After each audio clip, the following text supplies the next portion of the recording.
دین و زندگی، درس بی محتوا و حجیم،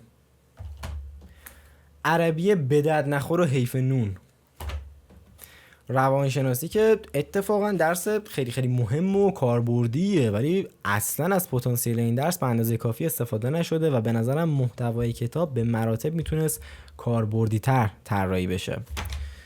و میرسیم به جامعه شناسی علوم انسانی، عشق خودم، درسی که فقط داره از لیبرالیسم و کاپیتالیسم و کمونیسم میناله و انتقاد میکنه و فقط داره به دفاع از حکومت و فرهنگ اسلامی و انتقاد از فرهنگ غرب میپردازه. یعنی کل جامعه شناسی دهم، یازدهم، دوازدهم انسانی بخوام خلاصه کنم قشنگ همینه.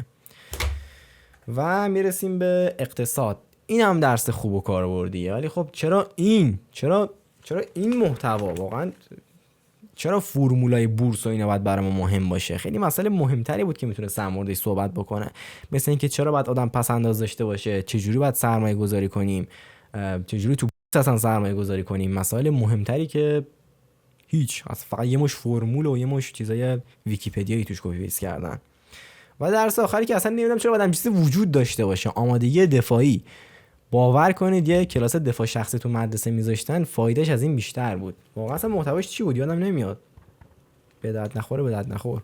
خب اگه میخواستید 8 سال دفاع مقدس رو توضیح بدید کتاب تاریخ بهتر نبود یا؟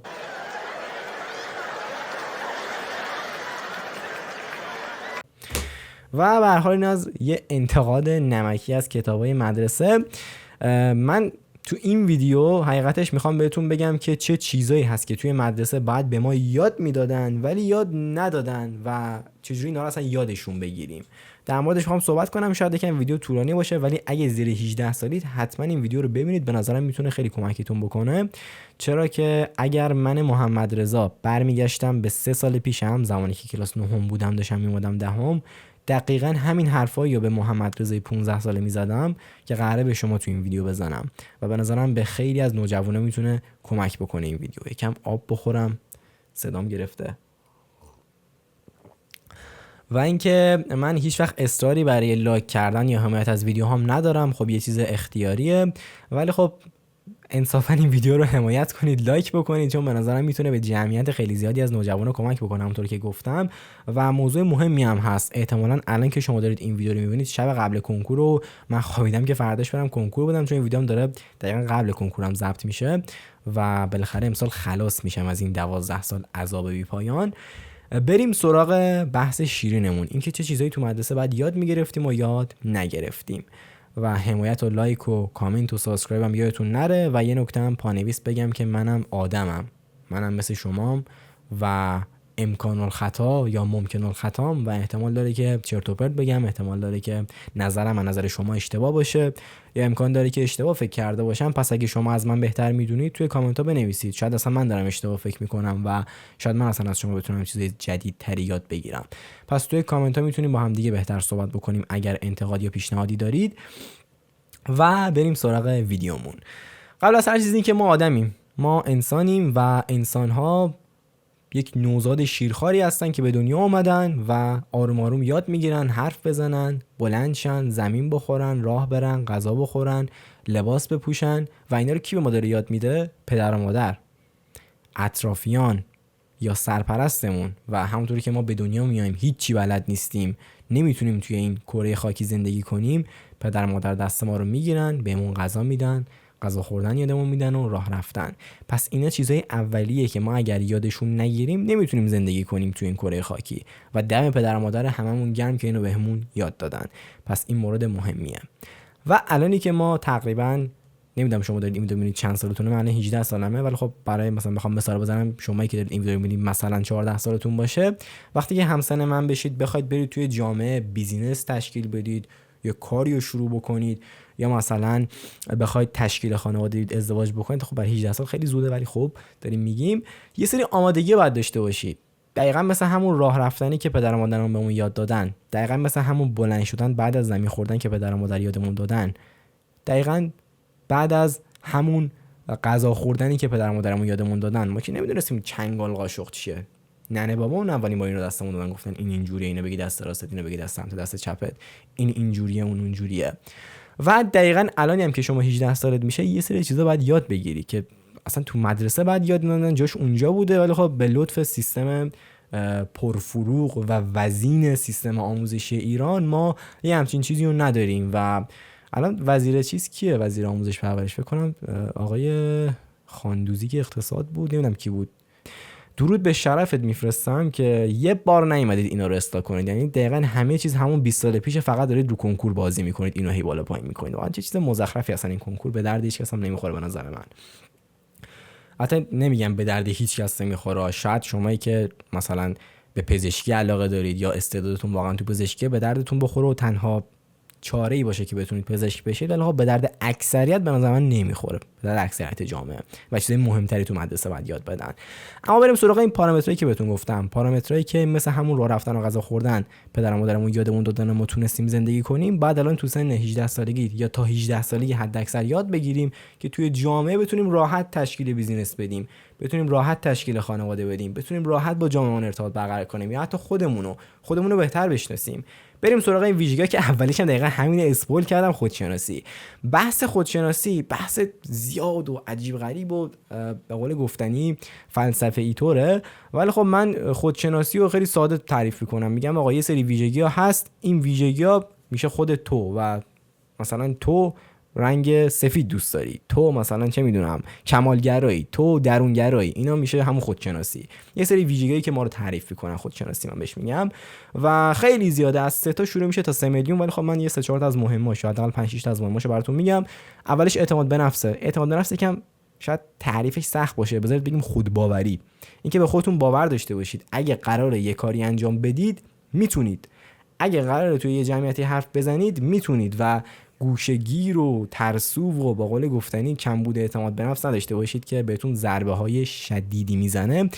و موضوع خیلی مهمیه، خود من تا 12-13 سالگی می کمبود اعتماد به نفس شدید داشتم و واقعا خجالتی بودم، ولی خب 14-15 سالگیم دقیقاً برعکس شدم، چون خودشناسی کردم، فهمیدم اعتماد به نفس ندارم، خیلی برام بده، بعد خود اعتماد به نفس دست بیارم. مثلا کاری که کردم این بود که توی مدرسه شخص کنفرانس نمیدادم، از همکلاسیام یکم خجالت میکشیدم، ولی خب کلاس هفتم که اومدم گفتم بابا اینطوری که نمیتونی تو این جامعه زندگی کنی، بلند شو برو 2 تا کنفرانس تو ترست بریزه. هی همینجوری شروع شد تا همین الان که من نشستم برای شمایی که نمیدونم چند هزار نفر مخاطبی دارم توی یوتیوب در مورد این موضوعات صحبت میکنم. پس خیلی مهمه که خود باوری داشته باشید، به خودتون باور داشته باشید، سرتون رو بالا بگیرید که میتونید یه کاری رو با قدرت انجام بدید و توش موفق بشید. البته این یه میزانی داره، کم داره، متوسط داره، زیادم داره. کمش نابودتون میکنه، متوسطش عالیه، عالیش هم نابودتون میکنه. چرا که اعتماد به نفس یا خودباوری زیاد باعث خودشیفتگی و غرور میشه، و خودشیفتگی و غرور خیلی چیز مزخرفیه. نه انتقاد پذیرن افراد خودشیفته، نه کارشون خیلی اوقات درست انجام میدن و حتی خیلی اوقات به اطرافیانشون هم آسیب میزنن. پس اعتماد به نفس خیلی مهمه که در یه حد متعادل داشته باشیدش، نه کم نه زیاد، متعادل. و شاخصه دوم خودشناسی که توی خودتون باید بشناسیدش، ببینید در چه حده، بحث درونگرایی و برونگراییه. یعنی چی؟ وقتی که میریم توی یه جمعی، معمولا ما 2 دسته آدم داریم، عموما البته. یه دسته آدم هستن خیلی پرحرفن مثل من، خیلی پر جنب و جوشن، هی دوست پیدا میکنن، میرن اینور میرن اونور، توی جمعیت یا توی شبکه‌های اجتماعی مختلف ابتکار عمل به دست میگیرن.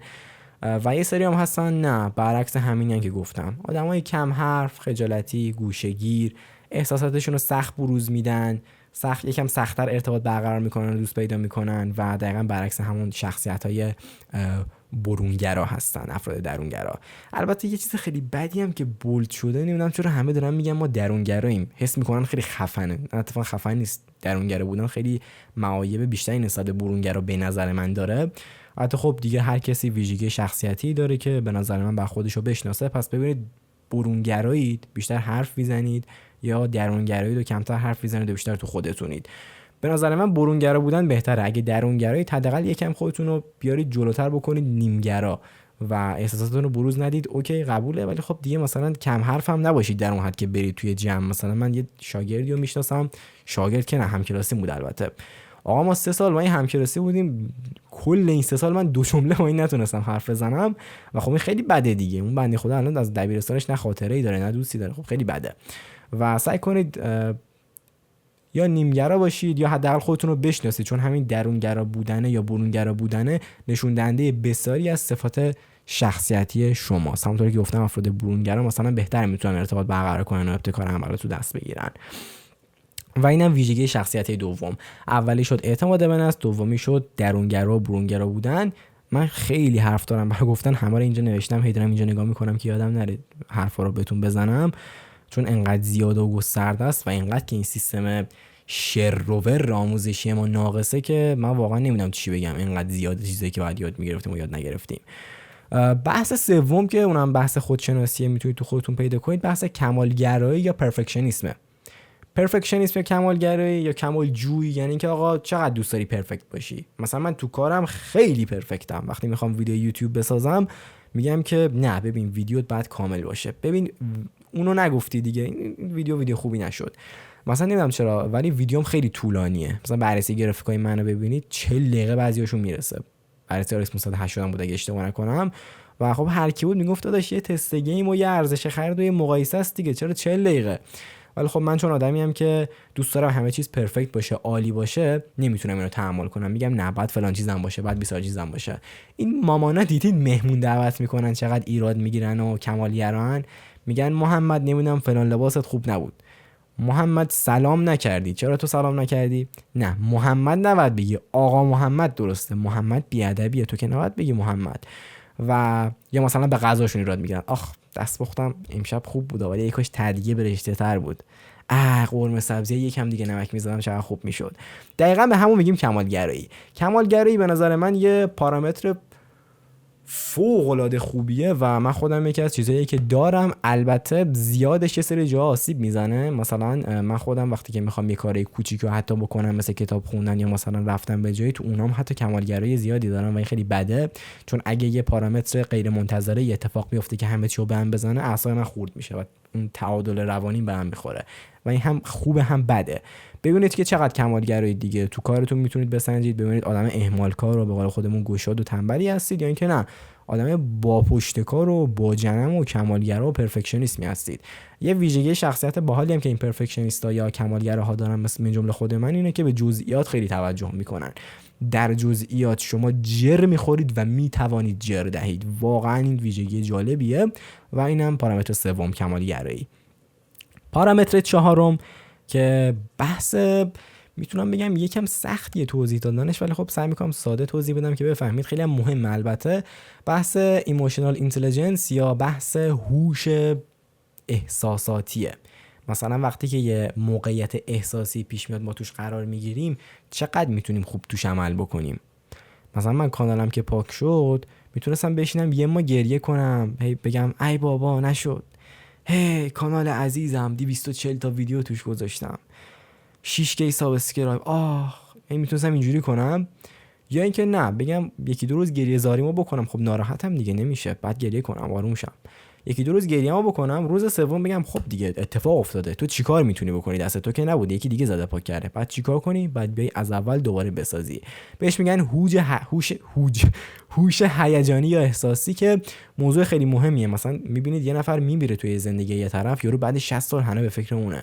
بابا خب مرده دیگه، تو باید زندگی تو بکنی آدم، این احساسات و هیجانات تو کنترل کن، برو حالشو ببر. به قول گفتنی اون ایگو یا ذهنیتی که این افراد دارن، افرادی که این هوش هیجانی رو ندارن، خیلی بده و دل من براشون میسوزه واقعا. مثلا بعضیا توی رابطه‌ای که میرن خیلی به قول گفتنی حول یه چیز میشن و اون هیجان رو نمیتونن کنترل کنن و به فاک میرن در نهایت دیگه. اصلا فکر کنم که از دلیلی که آمار طلاق توی ایران بالاست همینه، هوش هیجانی ندارن، از روی احساسات تصمیم میگیرن، بعد 2 سال میبینن که او چه به فاک رفتیم واقعا. و در مواقع احساسی احساساتمو خیلی خوب میتونم کنترل بکنم. البته منم سوتیای جوگیرانه زیاد داشتم، ولی خب معمولا جو و هیجانمو خیلی خوب میتونم نگه دارم و کنترل کنم. مثلا 1-2 سال اخیر عالی کار کردم، نمونهش همین پاک شدن کانالم که واقعا برام افتخار آفرینه که چه جوری تونستم کامبک بزنم و کانالی که پاک شده بود و یه کانال جدید بزنم و دوباره شروع کنم و به عدد 1800 به لطف شما عزیزان و تلاش خودم برسم. و اینم بحث چهارم، هوش هیجانی یا ایموشنال اینتلیجنس. بریم سراغ بحث پنجمی که توی خودشناسی وجود داره و میتونید باش خودتون رو بشناسید، اون هم بحث تروماه. تروما چی هستن؟ اول از همه بچه ها، همه ماها بچه که بودیم، کودک که بودیم، یا نوجوان حتی یه سری آسیبایی ناخودآگاه به ما زده شده. ممکنه به یه نفر تجاوز کرده باشن، یا ممکنه که یه نفر یه اتفاق خیلی بد توی دوران کودکیش براش افتاده باشه. به اینا میگن تروما اصطلاحاً، و خاطراتی که ما در گذشتمون داریم و خیلی ما رو اذیت میکنن. اصلا همین کلمه تروما از یونانی میاد که به معنی زخمه. من خودم یکی از تروماهایی که کودکی که دارم و بخوام بهتون توضیح بدم، من بچه که بودم خب مامانم یکم آدم منتقد و کمالگراییه. من فکر کنم مثلا کمالگراییم به همون رفته. این بنده خدا خیلی به ما انتقاد میکرد، نمیدونم پسر خالت درسش تو بهتره، خاک تو سرت، این 20 شده تو مثلا شدی 12. منم البته بگم درسم خیلی بد بود، دبستان بودم. خلاصه این انتقادای بیش از حد مامانم همیشه باعث شد من اعتماد به نفسم کم باشه و هی احساس ناکافی بودن بکنم، تا سن همون 13 14 سالگی که وقتی خودشناسی کردم فهمیدم که این به خاطر فلان ترومایی که من تو کودکی داشتم، به خاطر اون انتقادای مامانم بوده. ولی خب الان که اومدم 13 14 سالم شده، فکر کردم که این اعتماد به نفس، این کم بوده اعتماد به نفسه به خاطر ترومای کودکیمه. اومدم خودم رو درست کردم و اعتماد به نفسم آوردم بالا و الان دیگه توی یه حد نرمال مناسبی قرار داره. و اصلا خیلی از این شخصیتایی که ما الان گرفتیم، خیلی از این ویژگی هایی که ما تو زندگیمون داریم، به نظرم برمیگرده به همون تروماهایی که تو دوران کودکی داشتیم و به نظرم بهشون فکر بکنید. میدونم فکر کردن در مورد تروماهای گذشته، مخصوصا اگه در مورد تجاوز یا چیزای خیلی بد باشه، خیلی براتون سخته، ولی خب خوبه که در موردش فکر بکنید، ببینید چیا بچه بودید آزارتون میداده، چون واقعا میگم بازتاب داره روی همین شخصیت الانتون و بهتون کمک میکنه که بهتر خودتون رو بشناسید. بحث ششمی که تو خودشناسی از همه این 5 تا مهمتره توی تحصیلات، البته بحث علاقه است. 6 تا گفتیم دیگه: 1 اعتماد به نفس، 2 درونگرایی و برونگرایی، 3 کمالگرایی، 4 emotional intelligence یا بحث هوش هیجانی یا احساسی، بحث 5 تروما یا همون خاطرات بد کودکی و گذشته، و 6 هم که میشه علاقه. آقا ببینید چی دوست دارید. من بچه بودم عشق کامپیوتر بودم، بشین کانتر بازی کن، بشین جنگای صلیبی بازی کن، پس 2013 بزن. و اصلا فکر کنم یکی از دلایلی که من الان به بنچمارک و سخت افزار و اینا دیوونشم و علاقه دارم به کلا کامپیوتر و اینا، همون بحث علاقم به بازی کامپیوتره، یعنی بازتاب اون بود که اومد اینجا. یا حتی بخوام یه مثال بهتر بزنم، من بچه بودم لگو دیوونش بودم، عاشق لگو بودم. این پازلا رو بچین کنار هم دیگه، این مکعبای لگو رو بذار رو هم دیگه بیاد بالا، و اون موقع بهش گفتیم خونه سازی. البته کلمه لگو هنوز خیلی جا نیافتاده بود. الانم که اسمبل کامپیوتر نگاه میکنم، دقیقاً همون حس لگوه بهم دست میده. میگم که اوکی چه باحاله، سی پی یو رو بذار اینجا، رمو اینجوری جا بزن، این پیچا رو اینجوری ببند. خیلی برام جالبه واقعا، و اسمبل کامپیوتر رو یه جوری برام عین تجدید خاطره کردن با همون بازی کردن با لگو است. ببینید علاقتون چیه، چه کاریو انجام میدید، حوصلتون سر نمیره، خوشحالید، و از طریق همون ببینید که تو چه فیلدهای کاری میتونید موفق بشید. مثلا من به فوتبالم حتی خیلی علاقه داشتم و حتی 2 سال آکادمی رفتم، ولی خب دیدم که آدم بی استعدادیم و حتی استعداد نتونستم ایجاد بکنم. استعداد نداشتن یه بحثا. مثلا من یه موقعی هست یه چیزی رو دوست دارم ولی استعدادشو ندارم، میرم تلاش میکنم استعدادشو به دست میارم، چون یه بخشی از استعداد اکتسابیه به نظر من و همش انتسابی نیست. و خیلی موضوع مهمیه به نظر من که ببینید به چیا علاقه دارید، تو فیلدهای مختلف کاری خودتون رو قرار بدید، برید تو زمینهای کاری مختلف تلاش کنید، ببینید که استعدادتون کجا بیشتره، علاقتون کجا بیشتره، از کجا میتونید بیشتر پول در بیارید، برید همون سمت. صرفاً به این خاطر که ننم مجبورم کرده برم ریاضی، نرید ریاضی لطفاً. من مثلا یه نمونه خیلی باحال براتون بخوام مثال بزنم، نمیدونم شهریاری کی میشناسه یا نه. شهریار بختیاری یکی از مهمونای برنامه مستی و راستی کینگرام بود. بنده خدا هم آشپز خیلی خبره و خوبیه، هم استاد دانشگاه خوبیه. میگم من دیوونه آشپزی بودم، مثلا نوجوان یا جوان بودم. خلاصه ما یه سری رفیق داشتیم، با اینا میشستیم آشپزی میکردیم، کیف میکردیم. میخواستم برم آشپزی دانشگاه. این مامان ما گفت نرو و نمیدونم توش پول نیست و نمیذارم بری. من رفتم یه رشته دیگه متافیزیک بود فکر کنم رشته‌ای که خونده بود، رفت متافیزیک. و بعد چند سال میگفت اون دوستای آشپزم همشون تو رستورانای خیلی خفن پاریس کار میکردن، یکیشون اصلا رفته بود مثلا ایتالیا، درآمده فوق العاده حتی بیشتر از من داشتن. و میگفت به مامانم یه تیکه انداختم اون موقع، گفتم ببین مامان، این اگه من رفته بودم آشپزی الان من گوشه کنار اینا بودم. و مامانم یه حرف باحالی زد، گفت به من چه، می‌خواستی به حرف من گوش ندی. و دقیقاً همینه، لطفاً به خاطر دیگران تو زمینه علاقه تصمیم نگیرید. من خودمو میشناسم واقعاً، میدونم که آقا من از بازی کردن لذت میبرم، اگه مثلا یه نفری بیاد به من بگه بازی نکن، بازی به دردت نمیخوره، برو بشین کتاب ریاضی بخون، من میگم آقا من کتاب ریاضی علاقه ندارم، علاقم تو اینه، استعدادم تو اینه، تو این کار میتونم پول در بیارم، حالا تو منو بشون سر کتاب ریاضی. البته خب میگم برای همه این علاقه متفاوته. من خودم به فوتبال علاقه دیوانه‌ای داشتم. من یه شب بازی بارسلونا رو نمیدیدم دیوونه میشدم و 2 سال رفتم توی آکادمی، حتی دستم مو برداشت ساعت دستم، فوتبال خیلی زیادی بازی کردم، ولی دیدم واقعا من گلر خوبی نیستم، استعداد ندارم. توی دفاعی کم استعداد دارم که اونم واقعا در حد بقیه بچهای آکادمی نیستن. سر همین مسئله ول کردم و سعی کردم حتی استعداد سازی هم بکنم. میگم خودمو تغییر پست دادم، رفتم تو پست‌های مختلف مثل هافک دفاعی، مثل دفاع، مثل گلر وایسادم، ولی خب تو هیچ کدوم نشد متاسفانه. بعد رفتم توی فیلد سخت افزار، رفتم توی فیلد برنامه‌نویسی. توی فیلد سخت افزار خیلی حال کردم، باحال بود و شروع کردم در موردش توی یوتیوب تولید محتوا کردن و الانم در موردش لذت واقعا میبرم. علاقتون رو بشناسید، تو همون راسته علاقه کار کنید. صرفا به خاطر پدر و مادرتون نرید توی یه رشته‌ای، چون باعث میشه هم از پدر و مادرتون بعداً تنفر پیدا کنید و متنفر بشید به خاطر اینکه به خاطر اونا شما رفتید به اون رشته، و همین که به علاقتون نمیرسید این یه ترومایی میشه اصلا براتون، دیوونه میشید. الان که دارم ویدیو رو ضبط میکنم یه سری موضوعات جالب‌ترم به ذهنم رسید که گفتم به ویدیو اضافه بکنم. اگر انتخاب رشته دارید و به قول گفتنی میخواید برید دانشگاه، فکر میکنم خیلی به دردتون بخوره. اول از همه یکی اینکه یه سری رشته‌ها هستن، این رشته‌ها رو شما توی سوشال مدیا یا توی اینترنت یا به صورت تجربی نمیتونید یاد بگیرید. باید حتما دانشگاه برید که اونجا بهتون آموخته بشه و حتی اگه بخواید کسب و کاری هم تو اون زمینه انجام بدید یا به قول گفتنی بیزینسی راه بندازید، نیاز به مدرک دانشگاهی دارید. مثل حقوق، مثل پزشکی، مثل فیزیک، شیمی، اینا نیاز به مدرک داره اگه بخواید کاری توش انجام بدید. پس در نتیجه اگر علاقتون نسبت به همچین رشته‌ای زیاده و قراره تو این رشته‌ها کار بکنید، نیاز به مدرک دانشگاهیش دارید. پس در این صورت دانشگاهتون رو برید و در موردش سخت تلاش بکنید. ولی عقیده اشتباهی که خیلی از همکلاسیای من و خیلی از اصلا دانش آموزا دارن توی این سن اینه که اگه قراره مثلا من یه کاری بشم، باید حتما اون کارو تو دانشگاه یاد بگیرم و خارج از دانشگاه به درد نمیخوره. یا اگه قرار باشه در مورد شغلی استخدام بشم، باید حتما مدرک دانشگاهیشو داشته باشم.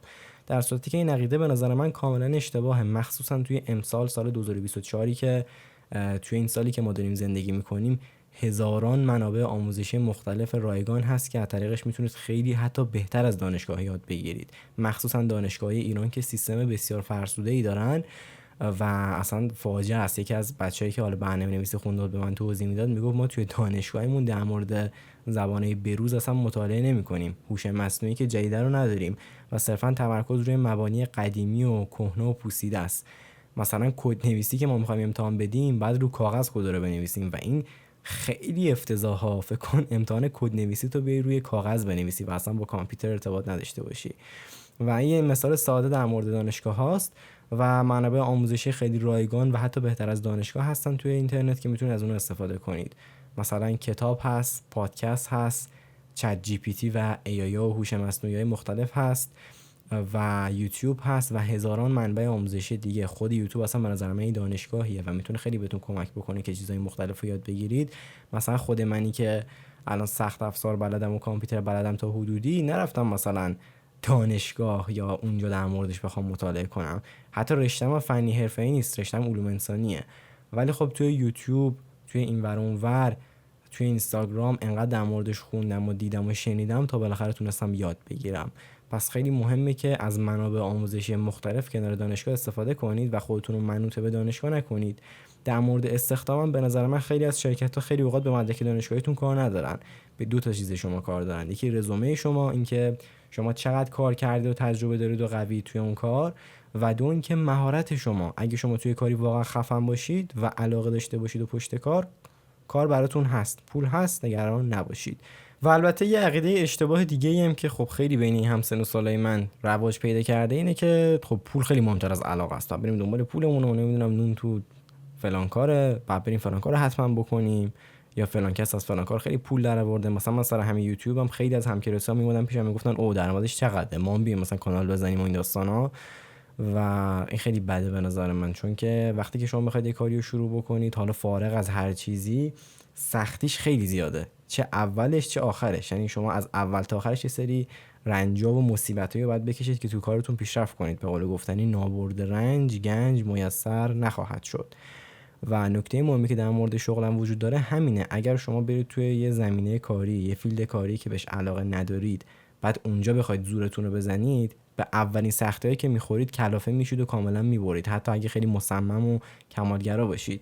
و تو اینجور مواقع دیگه کاری نمیتونید بکنید. ولی وقتی که میرید توی یه کاری که بهش علاقه دارید، با جون و دل هم کار میکنید، هم پشت کار بیشتری دارید، هم کمالگرایی بیشتری دارید، همین که توی زندگیتون احساس رضایت بیشتری دارید. و وقتی هم که شکستای حتی سنگین میخورید، راحت‌تر میتونید بلند بشید، چرا که علاقتونه. و خب زندگی کردن با علاقه خیلی برای ما لذت بخشتر و راحت‌تر و به مراتب بهتره. مثلا خود من که کانالم پاک شد، خب خیلی برام سخت بود اولش که بلند بشم، ولی خب همون اشتیاقه، همون علاقه، همون دیسیپلینی که اون علاقه و شغلم به زندگیم داده بود باعث شد که دوباره کانال بزنم و بتونم که مانیتایزش بکنم و بیارمش بالا. و اینکه خیلی سخت بود واقعا. مثلا منی که به بازدید 1000 تای ثابت عادت کرده بودم، برام سخت بود که دوباره با ویو 100 تا 150 تا گاهن 200 300 تا بخوام شروع بکنم. ولی خب کم کم مخاطبای قبلیم برگشتن، کانال رو دوباره آوردم بالا و درست شد. و این یه مثال ساده از همین برتری علاقه نسبت به پوله. پول مهمه، نمیگم ولش کنید و فقط علاقه رو بچسبید، ولی حواستون هم باشه کاری که دارید میکنید حداقل علاقه رو نسبت بهش داشته باشید که اگر یه روزی اتفاقی براتون افتاد، اون انگیزه و شوق دوباره پا شدن توتون باشه و بهتر بتونید زندگی کنید، ازش لذت ببرید. اینم از این موضوع. و همین موقع ادیت کلا یکم ذهنم انگار بازتر شده. اگه احساس کردم چیزی هست که اضافه تر میتونم بگم، سعی میکنم اضافه کنم به ویدیو که هم کامل باشه، همین که بهتر بتونم بهتون کمک کنم. پس این از پارامتر اول، خودشناسی. من کلا 3 تا پارامتر بیشتر نمیخوام بگم، البته میدونم ویدیو طولانی، ولی خب یکیشو گفتیم که همین خودشناسی بود، در موردش صحبت کردیم، گفتیم خودتون رو بشناسید. با 6 تا پارامتر میتونید خودتون رو تعریف کنید و بشناسید. بحث اعتماد به نفس، درونگرایی و برونگرایی، کمالگرایی یا پرفکشنیسم، همون کمالجویی، همون که من پرفکت باشم، و چهارمیشم که میشه ایموشنال اینتلیجنس یا هوش احساسی. در مواقعی که به احساساتتون برمیخورید چقدر میتونید موثر عمل کنید. و پنجمیشم که میشه تروما یا همون خاطرات بد گذشته. و ششمیشم که میشد علاقه. یه دونه دیگه دوست دارم اضافه کنم، اذیتم نکنید، خیلی این چیز مهمیه. پرابلم سولوینگ یا حل مسئله. خیلی مهمه اینم به نظر من. تا حدی زیادی شبیه به همون هوش هیجانی بود، سر همین اونجا نگفتم، الان یادم اومد.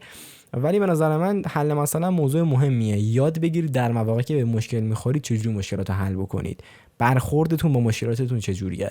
مثلا ببینید در گذشته چه مشکلاتی داشتید و چجوری با اونها برخورد کردید. اینم خیلی کمکتون میکنه که در مواقعی که به مشکل میخورید بهتر تصمیم بگیرید. بریم سراغ پارت دوم. یکم آب بخورم البته. بریم سراغ بحث دومی که اینم به اندازه اولی مهمه به نظر من. شعور و درک اجتماعی. چیزی که میتونم بگم 90% ایرانیان ندارن و خیلی بده. البته شعور و درک اجتماعی چه پارامترایی تشکیل میده؟ اونم مثلا همون خودشناسی که 6 تا پارامتر داشت، اینجا هم به نظر من چند تا پارامتر داره. اینا چیزا نظرات منه، نگید مثلا خودشناسی 10 تا پارامتر داره یا 30 تا پارامتر داره. گفتم زیاده، من دارم مهماشو بهتون میگم. قبل از اینکه بریم سراغ پارامترایی که شعور و درک اجتماعی تعریف کنه، جا داره اینو بهتون بگم که اول از همه یکی که ما انسانیم و خب انسان همونطوری که میدونید یه موجود اجتماعیه. یعنی وقتی که میریم توی یه جایی، ما قاعدتا کامل نیستیم و خیلی جا به کمک هم نوعای خودمون نیاز داریم. پس اینقدر فاز نمیدونم من گرگ تنها و این داستانایی که اینقدر تو نوجوانای امروزی زیاد شده رو بر ندارید. این یک.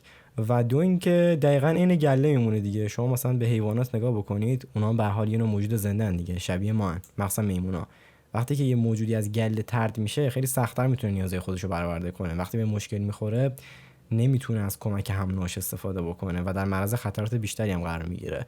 پس خوبه که به قول گفتنی تو گله باشید و این موضوع شعور و درک اجتماعی جدیش بگیرید. به هر حال اینم یه موضوع دیگه که وسط ادیت یادم اومد گفتم توضیح در موردش بدم، دیدم خیلی بین همسن و سالم زیاده. و همین بریم سراغ پارامترایی که شعور و درک اجتماعی رو تعریف کنه. شعور و درک اجتماعی چند تا پارامتر داره که اولینش صحبت کردنه. آقا بتونی صحبت بکنی. من دارم با شما صحبت میکنم.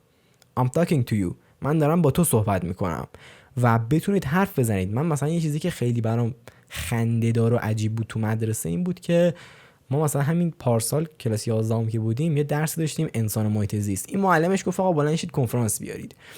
من می‌دیدم بچهای کلاسمون میومدن رو استیج کلاس، آی خجالت میکشیدن و تون صداشون رو کوچیک میکردن. سلام، من محمد رضایی ام.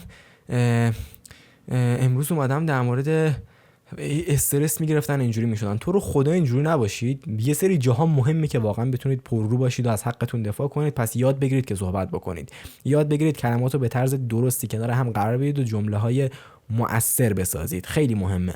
صحبت کردنتون اگه قوی باشه تو خیلی از زمینه‌های اجتماعی میتونید بهتر کنید. میتونید مخ پارتنرتون رو راحت تر بزنید، میتونید با شریک عاطفیتون، همسرتون یا دوست دخترتون بهتر ارتباط برقرار کنید. وقتی که میخواید یه کاری رو انجام بدید، میخواید که یه نفر رو ترغیب بکنید به کاری، اونو بهتر میتونید ترغیب بکنید. مثلا من یه رفیق دارم، رفیق صمیمه، اسمش علیه. آقا این آدم به شدت پاچمال مدیر بود. بعد من همیشه اینجوریه که خاطر چرا مدیر رو میمالی، قضیهش چیه و این داستانا. بعد گفت ببین این مدیر مدرسه است، همه کاره مدرسه است، من باید با این بتونم خوب صحبت کنم. اگه من با این خوب صحبت کنم، مخشو بزنم، بعدن که تو مدرسه داستان پیش میاد این پشت ما در میاد. و این خیلی حرف قشنگی زد، واقعا درود به شرفت علی، و حرفش واقعا رو من تاثیر گذاشت. حتما یاد بگیرید که چطوری صحبت کنید و اصلا یه چیز رو مختری که وجود داره واقعا خیلی بده. دیدید این بچهای کلاسای دیگه میخواد باشون دوست شید چقدر بد خودشون رو معرفی میکنن؟ سلام، اسمت چیه؟ سلام من علیم. خب به مچ پای چپم که اسمت علیه. تو کی؟ خب بابا خودت من معرفی کن. انقدر بده میره توی مهمونی این طرف اسمشو میگه. خب به من چه که اسمت اینه؟ اگه مثلا اسمت محمد بود چه فرقی داشت؟ خودتون رو خوب معرفی کنید، یاد بگیرید که خودتون رو معرفی کنید. مثلا من میخوام خودم به شما معرفی کنم. سلام من محمد رضام، 18 سالمه و در حال حاضر علاقه‌مندم به کار کامپیوتری و سخت افزار و دارم توی یوتیوبم تولید محتوا میکنم. این یه معرفی درست. شما الان فهمیدید اسم من چیه، سنم چقدره، به چه کاری علاقه دارم و در حال حاضر چه کاری دارم انجام میدم. 4 تا دیتا رو با 2 تا دونه جمله بهتون تونستم منتقل بکنم. اسم من فلانه که معنی نمیده. پس یاد بگیرید خوب صحبت بکنید، از حقتون خیلی جاها بتونید دفاع بکنید، خجالت نکشید موقع صحبت کردن. سعی کنید دایره المعارف بخونید یا مثلا کتاب بخونید، پادکست گوش بدید، باعث میشه دایره لغاتتون قوی تر بشه. مثلا یکی از چیزایی که تو زبان خیلی بهم کمک کرد همین پادکست بود. واقعا خیلی بهم کمک کرد که بتونم زبانمو بهتر کنم. و اگه بتونید شما خودتون رو قوی بکنید تو زمینه صحبت کردن، بهتون قول میدم 3 پله راحت از همه جلوترید. و افتخار آفرینه برام که تو زمینه صحبت کردن حداقل نظر خودم خیلی خوبم. نظر شما در مورد صحبت کردن من چیه؟ دوست دارم نظرتون رو بدونم. به نظرتون من از 10 نمره چند نمرم توی صحبت کردن؟ میتونه نظرتون برام مفید باشه. مثل همیشه وسط ادیت من دوباره ذهنم باز شده، گفتم چند تا نکته جدیدترم اضافه بکنم برای بهتر صحبت کردنتون که بهتون کمک کنه.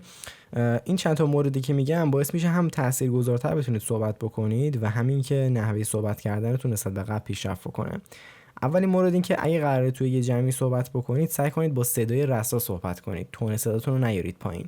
البته در مواقعی میتونید تون صداتون رو بازی بکنید باش، مثلا هی ببرید بالا هی بیارید پایین که مفهومو بهتر انتقال بدید در یک سری از مواقع خاص، البته نه همیشه. ولی مثلا اگه قراره توی یه جمع بزرگی کنفرانس بدید یا نه توی یه جمع بزرگتری قراره مثلا صحبت بکنید، صداتون رو رسا بکنید و که یه جوری باشه که به قول گفتنی همه بشنون. اینجوری نباشه که خیلی تون صدای آرومی باشه و معمولا فقط یه سری افراد خاص متوجه بشن که چی میگید. چون وقتی حتی با صدای رسا صحبت میکنید باعث میشید که توجه شنونده بهتر بهتون جلب بشه. پس اگه قراره توی یه جمع بزرگی کنفرانس بدید، سعی کنید این صدا رو همیشه رسا بکنید. من خودم مثلا با کنفرانس هم که رسم یکی از مشکلاتی که دارم همین تون صداشونه که انقدر یواش و با تون صدای پایینه. حتی همونطور که گفتم میتونید باش بازی کنید، توی یه سری مواقع خاص بالا پایینش ببرید که بتونید توجه رو بهتر جلب بکنید و مفهوم رو بهتر انتقال بدید. مثلا ما معلم تاریخ داشتیم، این درس میداد وقتی بچه‌ها خوابشون میبرد یه دفعه میگفت برپو بلند. اینو که میگفت همه بچه‌ها توجهشون جلب میشد و اون موقع همه یه رفرش میشدن به قول گفتنی. یه مورد دیگه که توی صحبت کردن خیلی کمک میکنه بادی لنگویج یا زبان بدنه. سعی کنید رو زبان بدنتون کار کنید.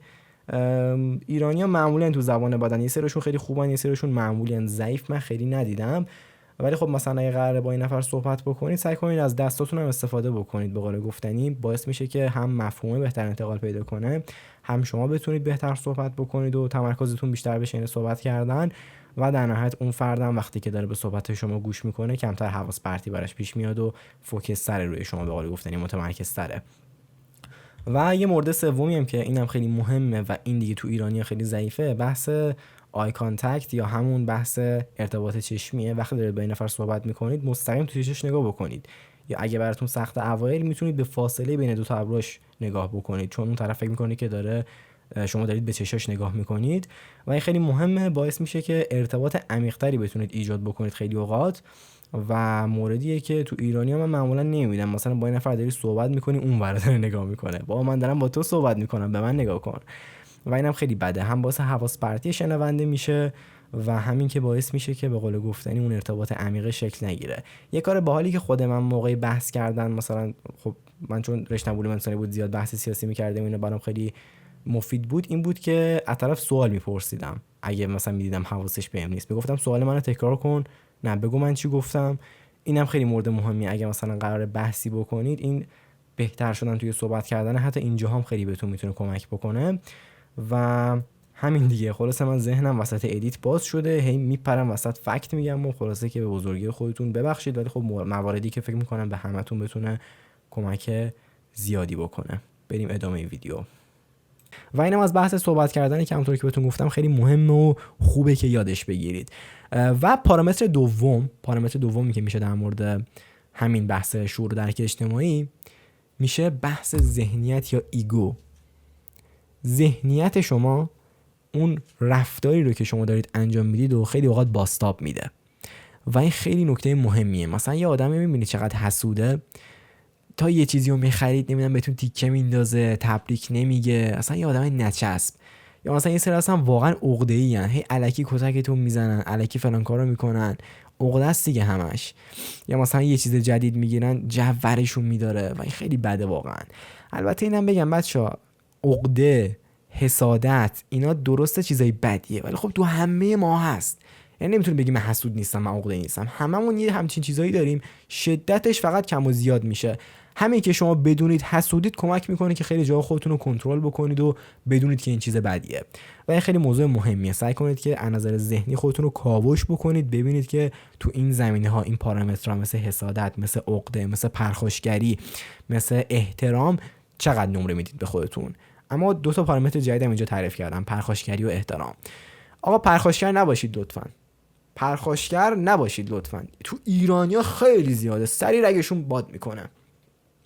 ماشاءالله هم یه ابزار مبارزه تو خونه دارن، مثلا قدیمی‌ها چاقو همه داشتن، الانیا چوب و باتوم و اسپر فلفل و این چیزا دارن. خیلی بده ها واقعا. من دوست بابام چند روز پیش تصادف کرد، حالا غیبتش نباشه، این داشت تعریفی که آقا ما مست نشستیم و مهمونی پشت فرمون داشتیم برمیگشتیم، زارت زدیم به این موتوریه، چوبو برداشتم از پشت ماشین اومدم بیرون کشیدم تو سر و صورت یارو. بعد من اینجوری بودم که فاک، چقدر یه آدم میتونه فاکتاپ باشه. فکر کن مست نشستی پشت فرمون، مقصری دیگه قاعدتاً، تازه به یارو هم زدی، یارو کتک هم زدی، خیلی بده. اصلا تو مستم نباشی آقا، من دیدم به قرآن تو تصادفای ایرانی دیگه، تو تصادف میکنن به جای که بیان پایین بگن آقا چی شده چی نشده، زنگ بزنیم پلیس یا نه، میزنن به دعوا کردن، دعوای فیزیک هم نکنن، لفظی و مطمئنا میکنن. مخصوصا این خانم‌ها خیلی به قول گفتنی زبونشون میجنبه موقع تصادف کردن، بعد همیشه دو نفرم هستن دارن اون میخندن میگن ای بابا این نمیدونه خودش مقصره. و لطفاً پرخاشگر نباشید. من داداشم هم دقیقاً همینجوریه، خیلی آدم پرخاشگری، همینجوری الکی آدمو میزنه، نمیدونم سر چیزای کوچیک عصبانی میشه برای دعوای فیزیکی. رگو بخوابون دیگه، اصلا تا وقتی میشه با منطق و صحبت کردن مشکل رو حل کرد، چرا باید بری سراغ پرخاشگری؟ هم به خودت آسیب بزنی هم اونو. تو که خفن نیستی، اوکی خفنم هستی دمت گرم، خب اونم ابزاره اذیت کردن تو رو داره ها، اونم میتونه با پرخاشگری دهن تو رو سرویس کنه. پس نکته دوم پرخاشگری. و بحث بعدیش هم که میشه احترام. در مورد احترام به نظر من مهم نیست که کی هستید، کجا هستید یا فرد مقابلتون که، سعی کنید همیشه تا حد امکان به صورت پیش‌فرض و دیفالت احترام بذارید به بقیه. هم باعث میشه خود شما آدم محترمی باشید و اونو به شما احترام بذارن. به هر حال میدونیم که احترام خونه دست صاحبخونه است و هر چقدر که شما بیشتر به دیگران احترام بذاری، اونام همون احترام میتونن به شما برگردونن. تو اکثر مواقع البته آدمایی داریم که کلا نامحترمن و اگه دیدید که یه جاهایی واقعا نمیشه احترام نذاشت، اونجا احترام نذارید. استثناء وجود داره به هر حال در همه شرایط و سعی کنید که احترام رو اکثر اوقات داشته باشید. پس این کاوش ذهنی رو من 4 تا پارامتر گفتم، پرخاشگری و احترام. 2 تای اولیش هم یادم نمیاد، البته فکر کنم بزنید عقب یادتون بیاد، یکم الان گلوم گرفته باید یه آب بخور. و اینم از پارامتر دوم شعور و درک اجتماعی، صحبت کردن و کاوش ذهنی یا همون ایگو. و پارامتر سومی که مربوط به شعور و درک اجتماعی میشه بحث بهداشته. آقا تو رو خدا بهداشت رو رعایت کن. اوکی میخوای کثیف باشی کثیف باش، منو کثیف نکن جون مادرت. خیلی حس بدیه واقعا. من انقدر ناراحت میشم میبینم بهداشت رو خیلی رعایت نمیکنن. طرف میاد با بوی بد، دهنش بو سگ میده، بدنا عرق کرده، خیلی بده. آقا به خودتون برسید دیگه، واقعا انصافا هم خیلی چیز بدیه. و یه بحث مهمتر از اون، اینا که میگم بهداشت فردی ها، همیشه سعی کنید به موقع شیو بکنید، به موقع سعی بکنید که به خودتون برسید. اکثر مواقع یه ادکلان ریز بزنید، یا مثلا چه میدونم عرق میکنید برید حموم. اینا رو تو خودتون دیگه رعایت کنید، چیزای ابتداییه. میدونم تو مدرسه یاد نمیدن، مدرسه خیلی بیشوره، ولی خب دیگه رعایت کنید دیگه واقعا. و این بهداشت فردی رو بذاریم کنار، بهداشت اجتماعی از بهداشت فردی هم مهمتره. خیلی مهمه این. آقا تو رو خدا سیگار میکشی، نمیدونم چی کار میکنی، آشغال زمین نریز. بابا بیناموس آشغال زمین نریز. هم باعث میشی طبیعت به کثافت کشیده بشه، هم باعث میشه که محیط زیست آسیب ببینه. نمیدونم حالا الان کلا بحث چی تو سوشال مدیا بیشتر زیاده، ولی مطمئنم 3 سال دیگه بحث محیط زیست خیلی شدت میگیره، مخصوصا توی ایران با توجه به خشکسالی و این به قول گفتنی تغییرات آب و هوایی و اقلیمی که داره اتفاق میفته. یکی از بحرانایی که جدا از بحران اقتصاد، بحران اجتماعی که همین الان ما باشون درگیریم، بحران محیط زیسته که لطفاً جدی بگیرید. اگه توی خونه تنهایید، برق جایی که نیستید رو خاموش کنید. مثلا من الان توی خونم توی اتاقم نشستم دارم برای شما ویدیو یوتیوب میگیرم. اون طرف خونه پذیراییه، من برق پذیرایی خاموش کردم چون من تو پذیرایی خب نیستم دیگه، خونم هم تنهام الان. یا مثلا برق اتاق خواب رو خاموش کردم. شاید بگید آقا پول خودمه میخوام پول برق بدم، اوکی حق میدیم، ولی خب مسئله ای که هست اینه که همین یه ذره ها، همین برق رو خاموش کردن تو جاهای غیر ضروری باعث میشه که اگه همه اینو انجام بدن، یه بخش زیادی از انرژی که ممکنه دیگه برنگرده صرفه جویی بشه و همین اصلا کمک میکنه که فشار از روی این منابع جهانی برداشته بشه. پس لطفا سعی بکنید که آشغال نریزید. اگر جایی میرید که آشغال توش زیاد ریخته شده، مثلا پارک جنگلی میرید، مثلا ما خودمون 13 رو قبلا پارک جنگلی زیاد میرفتیم، یا مثلا میرید توی پارک خیلی عادی، حتی یه جایی میبینید آشغال ریختن مخصوصا محیط زیست، رودخونه ای چیزی، سعی بکنید یه کیسه دستتون بگیرید تا حد ممکن آشغالا رو جمع بکنید. یه رفتاری هم که من باز این برام تروماست تو بچگی یادمه، ما یه پسرخاله داشتیم، رفته بودیم 13 در، آقا این برداشت آشغالا رو جمع کردن، این خاله ما اومد اینو مثل سگ زد. میگم پسر این چیه دستت گرفتی ایدز میگیری فلان و این داستانا. و الان که بهش فکر میکنم مثلا خیلی برام واقعا ناراحت کننده است که ما چه چیزای مهمی رو یاد ندادیم و چه چیزای بدی رو واقعا فرهنگ سازی کردیم و خیلی بده واقعا. اصلا به نظر من اکثریت مشکلات جامعه ایران به همین آموزش و مدیریت برمیگرده. این دوتا رو درست کنید همش درست میشه. خیلی دور شدیم از بحث. پس شعور و درک اجتماعی شد 3 تا چیز: صحبت کردن، بحث ایگو و ذهنیت، اینکه خودتون رو کاوش کنید، ببینید چقدر حسودید، چقدر عقده‌اید، چقدر پرخاشگرید، چقدر احترام میذارید یا مورد احترام واقع میشید. 2 تا اولش شدم رفته بودن یادم اومد. و سعی بکنید که حتما این 4 تا رو حواستون باشه. و اینکه ما خوب و بد مطلق نداریم بچه‌ها، انقدر نگید فلان چیز بده یا فلان چیز خوبه. ما خوب و بد مطلق نداریم. یه چیز ممکنه که 80% خوب باشه، 20% بد باشه. یه چیز ممکنه که 50% خوب باشه، 50% بد باشه.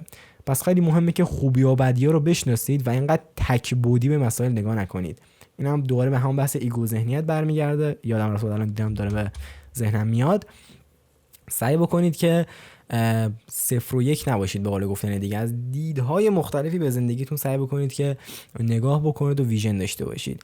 الان که من تصمیم گرفتم یوتیوب رو شروع بکنم، میتونم بگم او یوتیوب خیلی خوبه، یوتیوب همه رفتن پولدار شدن، درآمد دلاری دارن و این داستانا. ولی خب دیدم خیلی تک‌بعدیه، نه بعد معایبش هم در نظر بگیرم. آقا تو پس فردا میخوای بری توی جامعه، خب همه میشناسنت، این یکم بار سنگین رود میندازه دیگه. یا مثلا چه میدونم اگه قرار باشه یه روزی یه کاری انجام بدی و آبروت بره، خب اونجا تو با واسطه اون معروفیت خب دهنت سرویس میشه. و این خیلی چیز مهمیه به نظر من. تک‌بعدی نباشید، مسائل از دید مختلف بررسی کنید. مثلا همین یوتیوبر شدن که خود من شدم و دارم بهتون توضیح میدم که بحثش چیه و چه مزایا و معایبی مثلا تا حالا برام داشته. اینم خیلی رکن مهمیه. و بحث بعدش هم بهداشت بود که بهداشت فردی و اجتماعی داریم که در موردشون توضیح دادم و صحبت کردیم. و آشغال نریزید، آشغال جمع بکنید لطفاً. و سهیل حرف باحالی میزد، سهیل اقتصادی میگفت ما این همه گفتیم آشغال نریزید ملت ریختن، یه بار بگیم آشغال جمع بکنید شاید جواب بده. موضوع مهمیه دیگه، میگم واقعا این تغییرات اقلیمی و محیط زیسته مطمئن باشید دهن ما رو نه ولی دهن آیندگانمون رو قطعا سرویس میکنه. بحث چهارم شعور و درک اجتماعی، قانون رو رعایت کنید آقا. جون مادرت قانون رعایت کن. یعنی من نمیدونم ضد قانون تر از ایرانی و فرانسوی ها نداریم. چقدر اینا ضد قانونن واقعا. مثلا به طرف بگی آقا ترافیک از لاین خاکی نرو، طرف میزنه به لاین خاکی تو این ترافیکا، بعد افتخارم میکنه و میگه اوه ببین فلانی ترافیک بود ما این نختیم از جای خاکی رفتیم چقدر جواب داد 200 رامون نزدیکتر شد. خیلی بده این افتخار کردنش، حتی از اون رعایت نکردن قانون بدتره به نظر من. ترجیحاً قانون رعایت کنید، سعی کنید به قانون احترام بذارید که قانون هم به شما احترام بذاره و گوشتون رو نپیچونه. اگه قانون رو رعایت نکنید قانونم میاد که قورچتون رو در بیاره به قول گفتنی. پس قانون رو لطفاً رعایت بکنید. چند تا ضد قانونایی که من خودم خیلی ازشون بدم میاد که همین راهنمایی رانندگیه که به نظر من افتضاحه. واقعا فاکتاب تر از راهنمای رانندگی ایران نداریم. همه دارن با سرعت میرن، یارو فوش ناموسو کشیده پشت ماشین به اون یکی، این بوق میزنه، اون لاین خلاف میپیچه، اون یکی بنبست میاد.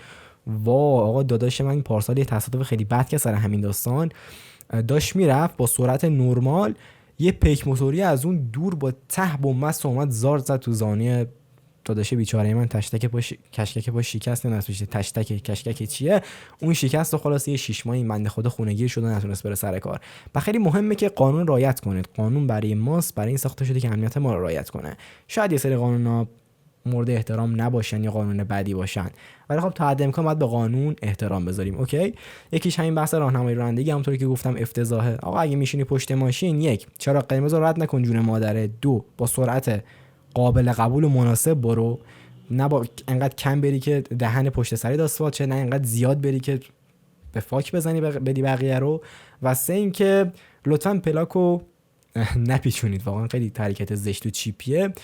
و یه بنده خدایی بود توریست بود اومده بود ایران، پشماش ریخته بود از این راهنمای رانندگی ما. و خلاصه که راهنمای رانندگی خیلی مهمه رعایتش کنید. البته حالا که بحث بستن پلاک شد جا داره این نکته رو اشاره کنم که خیلی از این ترافیک شهری که ما داریم برای مدیریتش دست به قانونی زدن به اسم طرح زوج و فرد. یه سری ماشینا روزای فرد میتونن برن بیرون، یه سری ماشینا روزای زوج که بتونن جلوی ترافیکو تا حد امکان بگیرن. ولی خب ایرانی‌ها معمولا میان پلاکو میبندن که به قول گفتن کارشون راه بیفته و هر وقت دلشون خواست از ماشینشون استفاده کنن مشکلی نداره، ماشین خودتون رو میتونید استفاده بکنید. ولی به نظر من سعی کنید تا حد ممکن به این قانون احترام بذارید، چون در نهایت به خاطر جلوگیری از ترافیک زیاد به وجود اومده. الان خیلی از شهرهای بزرگ مخصوصا کلان شهرها، مادر شهرها با این مشکل مواجهن، با مشکل شلوغی بیش از حد و ترافیک. استانبول یکیشه، تهران یکیشه، مثلا شهرهای پرجمعیت چین رو ببینید مثل پکن یا ایالت‌های مختلف آمریکا مثل نیویورک الان درگیر این مسئله ترافیک هستن. و اینکه از وسایل حمل و نقل عمومی بیشتر استفاده کنید، مخصوصا برای سر کارتون یا جای مختلف. هم باعث میشید آلودگی هوا کمتر بشه، هم ترافیک شهری بیاد پایین و هم هزینه‌تون هم خب کمتر میشه. قاعدتاً دیگه هزینه مترو و اتوبوس به نظر من تا حد امکان از هزینه بنزین کمتره خیلی اوقات. و این موضوعی که حتما بهش میپرداختم و به نظرم اینا رو سعی کنید جدی بگیرید که توی ترافیک شهری یا آلودگی هوا حداقل یه مدیریت درستی صورت بگیره. اصلا به نظر من یکی از دلایلی که آلودگی هوا اینقدر تو تهران بیشتر از شهرهای دیگه است، به جز حالا بحث جمعیتش و اینکه جمعیت بیشتری داره، همین بحث رعایت نکردن قوانین مربوط به راهنمای رانندگی و ترافیک و ایناست. و جدیش بگیرید، تو رو خدا سرسری ازش نگذرید. البته تو یه سری مواقع خاص، مثلا چه میدونم مگه یه تصادف بدی رخ داده حتما نیاز دارید که با ماشین برید یه جایی، در اون صورت شاید بستن پلاک یکم منطقی باشه. ولی خب اینکه دیگه همیشه بخواید این کارو بکنید کار درستی به نظر من نیست، به دلایلی که توضیح دادم. یه موضوع دیگه هم که در مورد قانون وجود داره، حالا اینا قانونایی بود که به صورت قانونی توی قانون اساسی کشور نوشته شدن و خب باید رعایت بشه همیشه. ولی خب یه سری قوانین هستن قوانین نانوشته است. مثلا چه میدونم اگه با این نفر قرار میذاری یه کاری باش داری، سعی بکنید سر وقت برسید. مثلا اگه میگید من رأس یک اونجام، رأس یک اونجا باشید، نه اینکه مثلا یه ربع دیرتر بیاد. حتی اگه شده زودتر بیاد ولی خب دیرتر نیاید. و اینم چیزی که تو ایران من نمیدونم چرا کمترین چیزی که بهش احترام میذارن همیشه وقته. مثلا من خودم همین چند روز پیش که رفته بودم، چند روز پیش که نه، ماه پیش قبل که رفته بودم مانیتور بگیرم، از فروشگاهی که مانیتور گرفتم گفت برو دم انبارم، اونجا میام اونجا برای تست پیکسل سوختشو میگیرم و اونجا میتونی تست بکنی. من رفتم دم انبار، این آقا نیم ساعت بعد از اون چیزی که بهم قول داده بود اومد. ازش پرسیدم چرا، گفت رفتم نهار بخورم. گفتم خب نمیشد اینو قبلش به من بگی، مثلا من اینجا نیم ساعت داری که معطل نمونم؟ گفت نمیدونم. یا مثلا یه بار رفته بودم سرمونی، بازم همین دم عید امسال، بنده خدا تلفنش زنگ خورد، رفت بیرون 2 ساعت قشنگ نزدیک به نمیدونم چقدر 30 دقیقه 35 دقیقه 2 ساعت که بلوفه، ولی خب 35 دقیقه بیرون داشت صحبت میکرد. بعد من هیچ صداش می‌زدم میگفت الان میام 35 دقیقه وقت من دوباره اینجا رفت. یا مثلا یکی از دوستای صمیمی که باش قرار میذارم برم بیرون، مثلا میگه رأس ساعت 3 مثلا پارک باش، بعد خودش 3 و ربع میاد و این خیلی چیز بدیه. و یه چیز نکته جالبی که تو فرهنگ آلمان هم وجود داره و به رعایت زمان خیلی میپردازن. و یه بنده خدایی که مهاجرت کرده بود رفته بود، میگفت اونجا مثلا 10 دقیقه دیرتر بیای اونجا خیلی بهت گیر میدن و بهت خورده میگیرن و بعدش میاد از این موضوع. و چیزی که به نظرم بعد توی فرهنگ ایران هم خیلی خوب جا بیفته، موضوعیه که واقعا اذیت میکنه. به زمان ترجیحاً خیلی احترام بذارید، مخصوصا زمان خودتون و بقیه. یه بحث قانون مداری دیگه که اینم به نظر من حالا رعایت نمیشه و میشه گفت حالا تا حد زیادی هم مهمه، زیاد که نه خیلی مهمه، اینجوری بهتون بگم، بحث شیتیل دادن یا به قول خودمون رشوه دادن. نابود میکنه واقعا بحث فرهنگی و این چیزیه که حتی افتخار آفرینه برای بعضیا. میگه فلانی رفتیم فلان جایی شیتیل دادیم کارمون رو راه انداختن. تو مسئولیت داری اونجا، میدونی چه حقه چقدر آدم اونجا خورده میشه اگه مسئولیتتو انجام ندی. خیلی این کار بدیه و تو گمرک مخصوصا خیلی زیاده. مثلا میگه گمرک میگه 1 ماه بعد جنس بمونه مرخص بشه، توی شیتیل میدی 2 هفته جنسو میکشی بیرون. خیلی کار بدیه و هم از نظر فرهنگی باعث میشه که افراد مسئولیت پذیر نباشن و هم باعث میشه که خلاف تو جامعه رواج پیدا کنه و این خیلی چیز بدیه. به نظر من سعی بکنید که همیشه تا حد ممکن به قانون احترام بذارید. اینم بخشی از شعور و درک اجتماعیه. پس اینم شد 4میش، قانون رو رعایت کنید. 5میش میشه بحث مسئولیت پذیری. نه مسئولیت پذیری که کدوم خری مسئولیت میپذیره، اشتباهه. بهتره بگیم مسئولیت مداری. اگر یه مسئولیتی بهتون دادن یا گرفتین، جون مادرتون مسئولیتتون انجام بدید.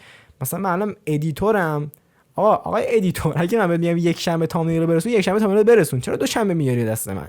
مسئولیتتو انجام ندادی دیگه. وقتی از زیر مسئولیت در میری، هم باعث میشه که مشکل به وجود بیاد توی سیستمت، هم باعث میشه که کمبود اعتماد به نفس پیدا کنی. آقا من اگه این مسئولیتی داشته باشم، مسئولیتمو به بهترین شکل انجام بدم، هم خودم اعتماد به نفسم میره بالا و از این نظر میتونم یه مقداری به خودم افتخار کنم و هم که کارمو درست انجام دادم، هم اگر تو فیلد کاری باشه، مثلا تو کار شغلتون باشه، باعث میشه که کارفرما به شما خیلی احترام بیشتری بذاره و بعدا حتی شاید یه جایی حالم بهتون بده. پس مهمه که مسئولیتی اگه میگیرید مسئولیت مدار باشید. مثلا همین مسئولین ما نباشید که هی رشوه میگیرن، شیتیل میگیرن، کارشون رو درست انجام نمیدن و با قول خودمون پهن زدن توی کشور. انقدر مسئولیت مدار بودن مسئولین، حداقل میتونم بگم وضعیتمون نصف از اینی که بود بهتر بود.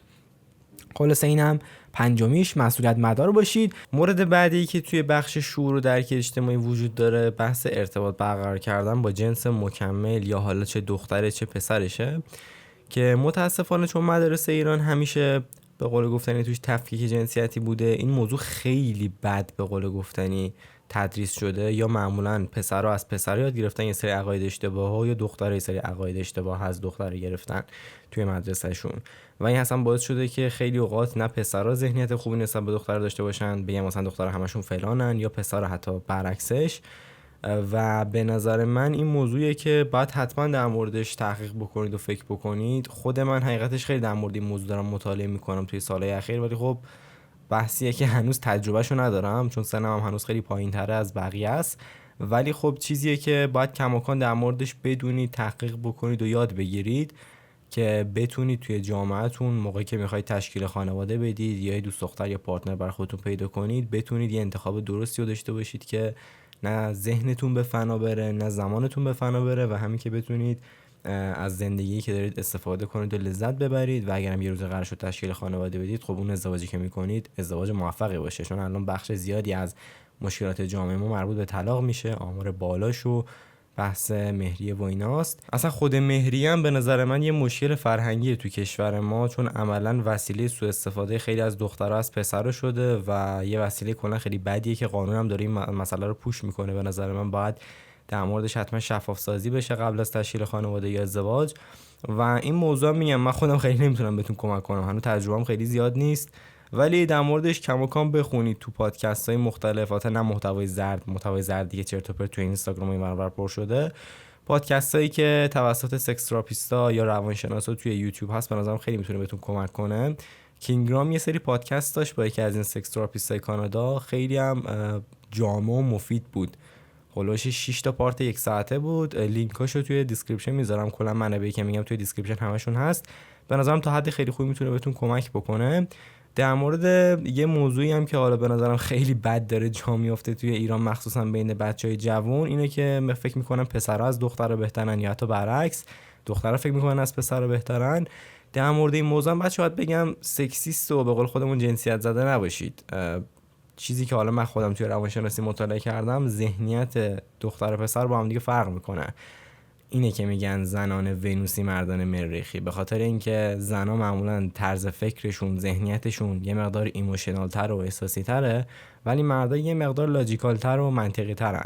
نسبت به مسائل مختلف ممکنه رویکردشون متفاوت باشه، صرفا به خاطر بهتر بودن نیست و به خاطر متفاوت بودن است. البته که تو اکثر زمینه‌ها خب مردم موفق ترن، اما نه به این خاطر که از زنها بهترن، به این خاطر که ما به زنها تا حالا فرصت ندادیم که توی جوامع سیاسی، تو مسائل فرهنگی، تو مسائل مختلف و علمی بتونن دخالت کنن. توی طول تاریخ که بخونید اصلا تا همین 100 سال پیش زنها حق رأی دادن حتی تو اروپا نداشتن و با یه سری تظاهرات و یه سری جنبشایی که به راه افتاد آروم آروم حقوق زنان به دست اومد. و به نظر من علت این که الان می‌بینیم مثلا دانشمند زن کمتر از دانشمند مرده به خاطر همین موضوعه که ما مردا اجازه ندادیم زنا پیشرفت کنن، وگرنه اونا هم مثل ما فقط یه مقدار طرز فکر و ذهنیتشون متفاوته. و اینم خواستم اضافه بکنم. در صورت امیدوارم که در مورد این موضوع خیلی خوب بعداً فرهنگ سازی بشه، چون میگم چیزیه که خیلی نیازه و خیلی داره باعث آسیب زدن میشه توی فرهنگ و جامعه ما و موضوعیه که امیدوارم که درست بشه توی جامعه ایران، چون بنیان اصلی خانواده رو همین ازدواج تشکیل میده و اگه پدر و مادر نتونن فرزندشون رو خوب تربیت بکنن، در نتیجهش هم یه جامعه بد به وجود میاد. اصلا خیلی از همین مسائل فرهنگی که جا نیافتاده به نظر من به خاطر اون عقاید مذهبی تیفوسیه که باعث این تفکیک جنسیتی بشه. و همین، فقط امیدوارم منابعی که براتون تو دیسکریپشن می‌نویسم بتونه تا حدی بهتون کمک بکنه و خودتونم مطالعه بکنید. میگم من خودم تجربه‌ام کمی، نمیتونم خیلی بهتون کمک بکنم تو این زمینه. و اینم از 1 2 3 4 5 ششمین پارامتر شعور و درک اجتماعی. هفتمیش هم مربوط میشه به لایف استایل یا سبک زندگی. لطفاً یه سبک زندگی خوب انتخاب بکنید که اول از همه یک رژیم غذایی خوبی توش داشته باشید، بتونید اضافه وزنتون رو کنترل بکنید، باشگاه برید ترجیحاً. نمیخوام بگم هر روز برید باشگاه، نمیدونم دمبل بزنید و این داستانا، نه، حداقلش این باشه که آقا یه نرمش روزانه، یه 10 تا شنا خونگی و دیگه تو خونت بری اگه نمیتونی بری باشگاه. بهترین حالتش اینه که هفته 3 روز برید باشگاه، اگه نه مثلا هفته 1 روز یا 2 روز، ولی خب اگرم نشد که تو خونه حداقل یه نرمشی داشته باشید. رژیم غذاییتون رو کنترل کنید، بی‌رویه نوشابه و بستنی و چیزایی که بیش از حد قند دارن نخورید. قند بیش از حد باعث میشه که تو بدن ذخیره بشه و چربی به وجود بیاد و در نهایت به فاک برید. و من نمیدونم حالا شما هم کلاستون چند نفرشون، ولی من معمولا هر کلاسی که میرم 2-3 نفر آدم چاقی که تعادل وزن ندارن خیلی زیاده و به نظر من خوبه که یه سبک زندگی داشته باشید که این دایت و رژیم غذایی و این بحث ورزش کردن رو داشته باشه. حالا رژیم غذایی هم نمیخواد رژیم غذایی سفت و سختی باشه که امروز ساعت 3 بعد سبزیجات بخورم، اینجوری هم نه. در این حد که کنترل بکنید، به اندازه همه چیزو بخورید. به قول گفتنی پرخوری بیش از حد و غیر منطقی نداشته باشید که باعث دیابت میشه و دیابت پدر شما رو در میاره. خیلی مهمه این موضوع دیابت. ما الان یه معلمی داریم خیلی معلم ماه‌گلیه و بهترین معلم بودی که من توی 12 سال داشتم، ولی بنده خدا دیابت داره و زخماش دیر خوب میشه، نیروی جنسیش به قول خودمون ضعیفه و بی‌حوصله و خسته است. اینا همش از دیابت و پرخوری و قند و این داستان میاد. اینا رو کنترل کنید و به جز اونم سعی بکنید که توی حالا پارتای زندگیتون تفریح و قرار بدید. تفریح هم نه که بشینم اینستاگرامو باز کنم بگردم و این داستانا. ببینید چی حال میکنید. من ویدیو گیم مثلا خیلی حال میکنم، میشینم بازی میکنم. البته دیگه مثلا قبل بهم حال نمیده ولی خب هنوزم خوبه.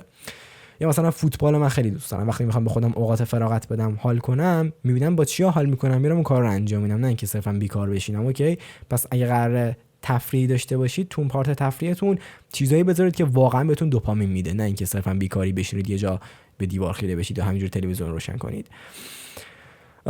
با فیلم دیدن مثلا من خیلی حال میکنم، بعضیاتون شاید دوست داشته باشید، میتونه مثلا جزء تفریحات سالمتون تو اوقات فراغت باشه. پادکست هم همینطور خیلی چیز مفید و به درد بخوریه و به نظر من خیلی کمکتون میکنه. چند تا پادکست خودم بخوام معرفی کنم، همین کینگرام مسیح راستی خیلی خوبه، طبقه 16 هم خیلی پادکست خوبیه، باش حال میکنم. پادکست پوریا صادقی، حتی پوریا پادکست ویدیوکست بگیم بهتره، تو یوتیوب سویل اقتصادی، دیپ پادکست و بی پلاس عزیزم فوق العاده کانال بی‌نظیری داره. با چیزی که از علی بندری حال میکنم این متفاوت و این سطح زیاد گستردگی محتواشه. یعنی شما حساب کنید روانشناسی میسازه، اقتصادی میسازه، بحث تاریخی میسازه و همه رو به زبان ساده و مفید و روون توضیح میده. این خیلی به نظر من موضوع خوبیه. یه پارامتر دیگه هم که الان وسط ادیت دوباره به یادم اومد، بحث خوابه که توی لایف استایل خیلی مهمه. آدمایی که موجود زنده‌ان یا اصلا کلا خود موجودات زنده، چه آدمه چه حیوانش و اینا، به خاطر اینکه حافظه دارن بعد بخوابن تا اون حافظه‌شون به قول گفتنی پالایش بکنه و اون حافظه کوتاه مدت رو تبدیل بکنه به حافظه بلند مدت. پس خیلی مهمه که خواب کافی داشته باشید. خواب کافی میتونه بسته به سن متفاوت باشه. معمولا هر چقدر سن بیشتر میشه مدت زمانی که شما به خواب نیاز پیدا میکنید کمتر میشه. مثلا پیرمردا بین 6 تا 8 ساعت خواب روزانه‌شون معمولا، ولی مثلا افراد جوان‌تر مثلا نوجوان و کودک‌ها گاهن تا 10 ساعت هم میتونن نیاز به خواب پیدا بکنن. و در مورد تایم خوابم به نظر من یه جوری باشه که بتونید به همه کاراتون برسید و اونجوری هم نباشه که مثلا شما حتما تو روز بخوابید و شب نخوابید، چون توی طول روز نور آبی وجود داره و باعث میشه که اون خستگی راحت از تنتون بیرون نره و نور آبی هم چیزی که از خورشید میاد و یه جور انرژی میده به ما، به بدن ما میفهمونه که امروز روز و بعد بلنشی کار کنی و فعالیت روزانه‌ت از سر بگیری. ولی شب چون که معمولا نور خورشید نیست، مثلا اگه اتاقتون تاریک باشه، لامپ اینو نباشه که نور آبی نده، چون لامپ و مانیتور و گوشی و اینا هم نور آبی دارن. اصلا یه تنظیماتی هست توی ویندوز و توی بحث گوشی‌ها به اسم فیلتر نورابی که اصلا اون رو روشن کنید اون نورابی رو فیلتر میکنه و اون باعث میشه که بدن شما ملاتونین تولید بکنه وقتی که نورابی بهش نرسه. اون موقع که ملاتونین تولید بشه شما احساس خواب زدگی میکنید، احساس میکنید بعد بخوابید و این ملاتونین رو بهتره که تا 1 ساعت قبل خواب سعی کنید توی خودتون با رفتن به تاریکی، با این سری کارهایی که معمولا قبل خواب میکنید تولید بکنید که بتونید راحت‌تر بخوابید و اون حافظتون رو به قول گفتنی قوی داشته باشید. پس خوابم خیلی موضوع مهمیه، مخصوصا اگر بدنسازی میرید یا فیتنس کار میکنید، موضوع بسیار حائز اهمیتیه که میتونه به رشد بدنتون هم کمک شایانی بکنه. و این هم از بحث لایف استایل. یه توضیح هم در مورد لایف استایل دادم بهتون. 1 2 3 4 5 6 7 تا شاخصه شعور و درک اجتماعی گفتم. صحبت کردن، بحث ایگو و ذهنیت تو مواردی مثل عقده و حسادت و پرخاشگری و احترام، ببینید چقدر توتون زیاد و کمه که بتونید مدیریتشون کنید.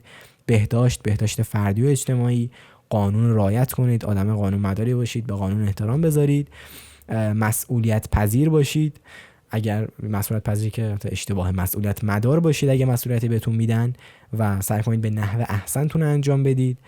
و بحث بعدی هم لایف استایله که خب کمک میکنه در طولانی مدت زندگی سالمتر و شادتری داشته باشید. یه بحث دیگه هم تو لایف استایل، یه دونه پرانتز یا به قول فرانسوی یا پارانتز باز بکنم، یه چیز بدی که تو همسن و ساله من خیلی میبینم سیگاره. نمیخوام بگم مثلا بده نکشید و این داستانا، ولی خب سعی کنید سمتش نرید. من به خدا این جمله رو از بالای 10 تا سیگاری پرسیدم، سیگار میکشی بهت حال میده؟ همشون میگن نه. حداقل اونایی که بالای 1 سال سیگار میکشن میگن نه، میگن فقط یه عادت احمقانه است که رومون دوپامین ایجاد میکنه، بعدن هم که میخوایم ترکش بکنیم نیکوتینی که تو بدنمونه با اون دوپامینی که قبلا ایجاد میشده باعث عادتمون شده، دهنمون سرویس میشه بخوایم ترکش کنیم.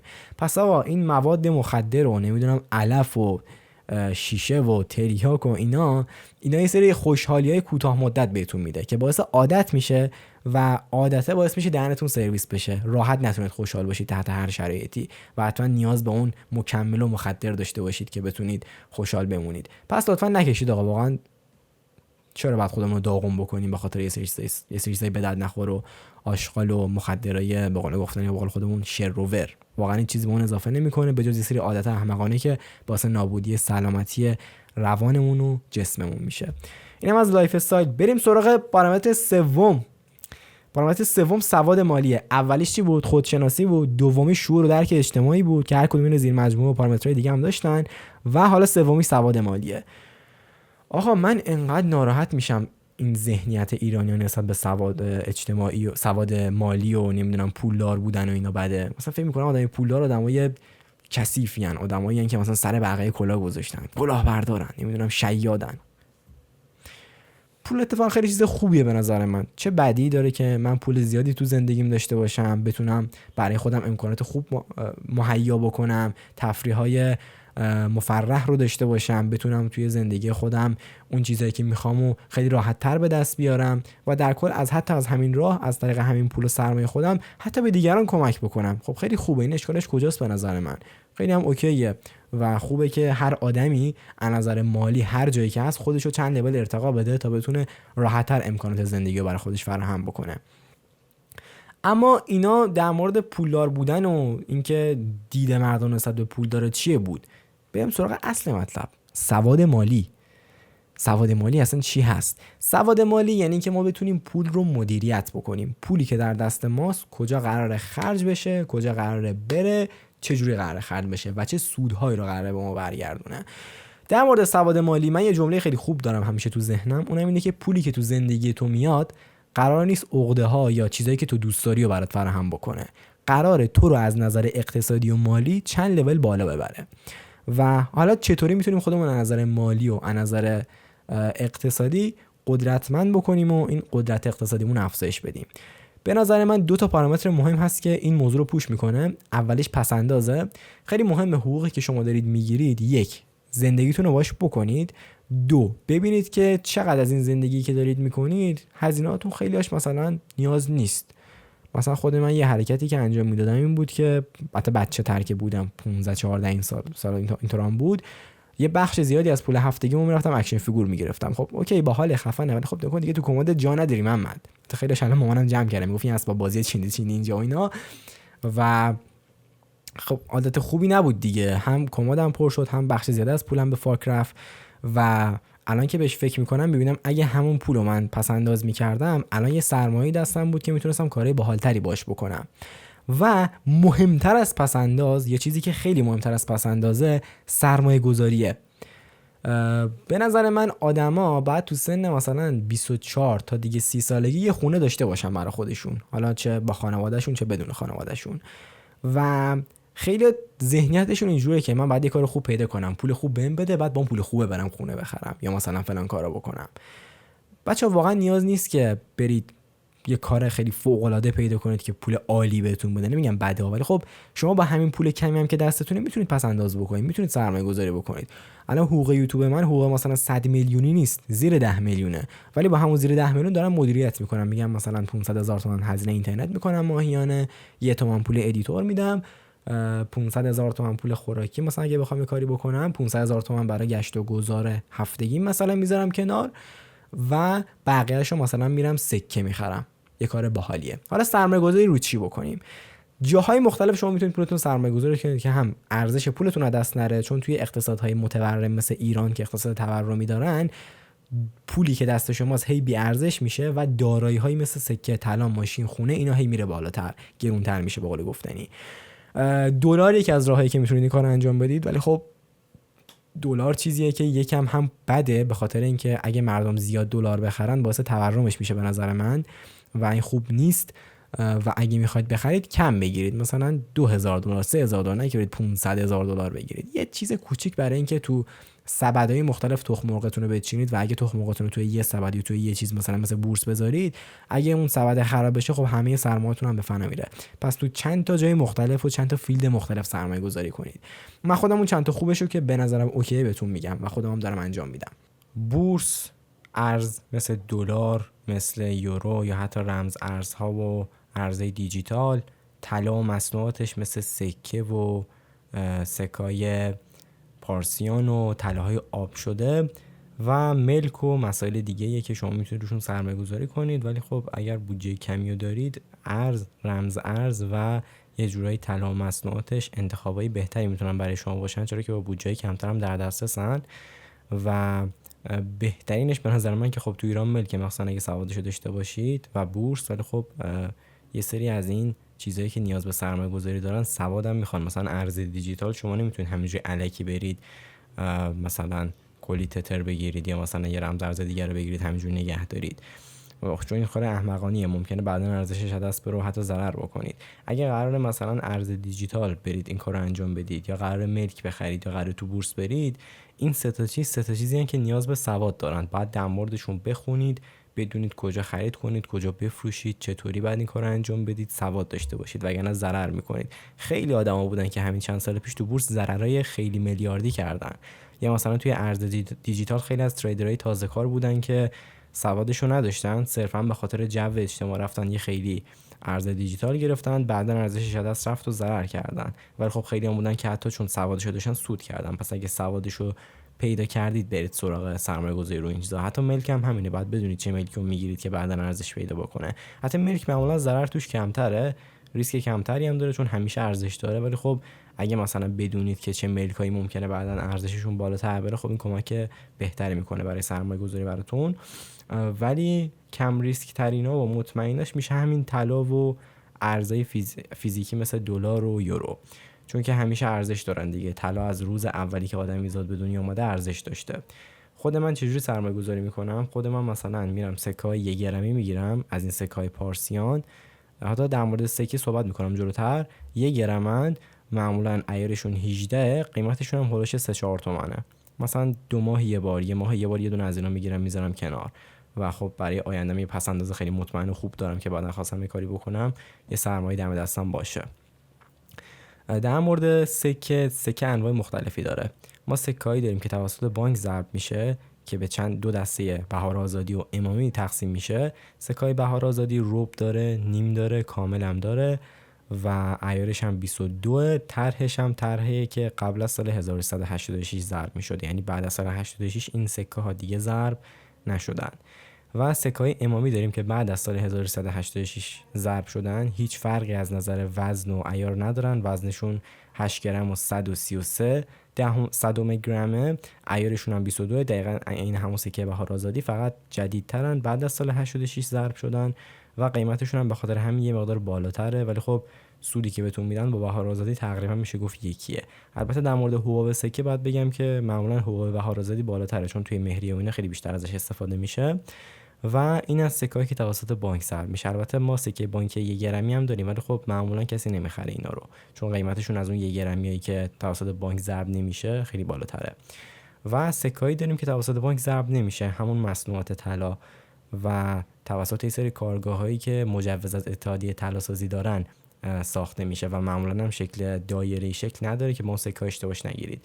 معمولا یا 5 ضلعی ان یا به صورت یه سری پلاکو و شمشه خیلی کوچیکن که از 50 سوت 100 سوت داره تا 3 گرم که بسته بودجهتون میتونید بخرید. معمولا اگه میخواید روی اینا سرمایه گذاری کنید بهتره زیر 500 سوت نرید، چون اصطلاحا بهشون میگن آشغال طلا و دیگه خب ارزششون خیلی کمه. البته همون هم تو اقتصادی تورمی مثل ایران ارزش پیدا میکنن بعدن. ولی خب برید سراغ حداقل 500 سوت به بالا، چون که سود بهتری بهتون میده و موقع خریدن هم ازتون بهتر میخرن، راحت‌تر میتونید بفروشید.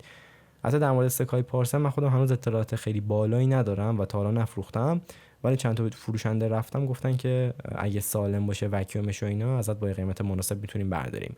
اگه حالا شما بیشتر میدونید میتونید تو کامنت منم راهنمایی بکنید. این از بحث سکه.